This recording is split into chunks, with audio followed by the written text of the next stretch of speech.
Вот у нас какая пыль. Остановка спортивная. Улица Байтурсынова.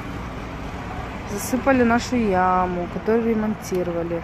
Басқа жерлерде, Европада, мен өткен Астанада, Алматыда қазат трубаны не қылып, сразу асфальт жауып тастайды. Неге біз солай жасаймыз? Я вам поручаю.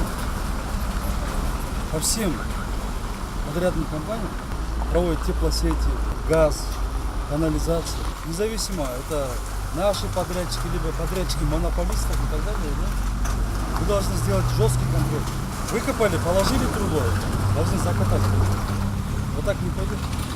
Пыль, слякоть, грязь, неудобство. Что это такое вообще? Полиция полностью проконтролирует все трассы, где делаются работы. Кто вовремя не закрывает, не закатывает, просто штрафует их, наказывает их и докладывает им. Қапалбатыр көшесінде, Кларацеткин көшесінде, Горводоканал или Грантел компания қазған трубалар қойған, тастап кеткен. Бәрін жиылта айтыңыз, бәрін тегіс тастап. Бұлай болмайды, не халықтан ұят қой.